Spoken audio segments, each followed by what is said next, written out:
नमस्कार साथियों, आज हम लोग जानेंगे एक ऐसे डिसऑर्डर के बारे में जो हम लोगों के शरीर में तब अराइज होता है जब हम लोग कोई लॉन्ग डिस्टेंस पे ट्रैवल करते हैं, और वो भी किसके माध्यम से?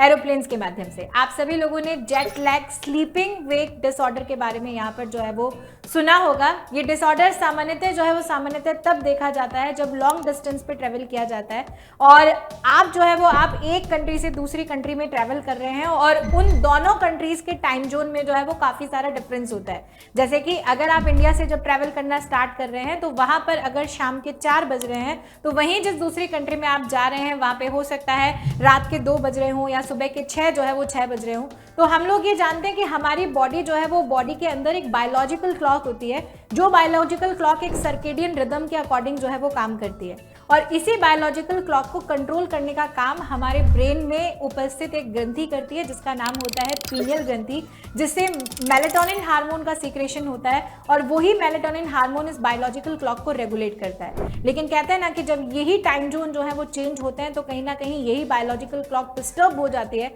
और उसी डिस्टर्ब होने की वजह से जब इंसान जो है वो दूसरी कंट्री में एंटर करता है तो वहां के टाइम जोन में एक ह्यूज डिफरेंस की वजह से उसको स्लीपिंग डिसऑर्डर हो जाता है।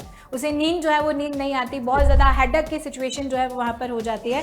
तो ऐसा नहीं है कि ये डिसऑर्डर जो है वो ठीक नहीं किया जा सकता या हमें ट्रैवल कर देना बंद कर देना चाहिए। डिसऑर्डर ठीक हो सकता है अगर आप जो है वो आप जिस कंट्री में जा रहे हैं उस कंट्री के टाइम जोन के अकॉर्डिंग अपनी जो बायोलॉजिकल क्लॉक है उसे सेट कर ले, उसके अकॉर्डिंग अपनी स्लीपिंग साइकिल को सेट कर ले। एक अच्छा शावर हमें लेना चाहिए, मेडिटेशन जो है वो कुछ समय के लिए करना चाहिए। तो 2 से 3 दिन में ये जो डिसऑर्डर है, ये डिसऑर्डर हमारी बॉडी से जो है वो धीरे धीरे जाने लगता है। तो ऐसी सभी इंपॉर्टेंट अपडेट्स के लिए जुड़े रहिए हमारे चैनल से। धन्यवाद।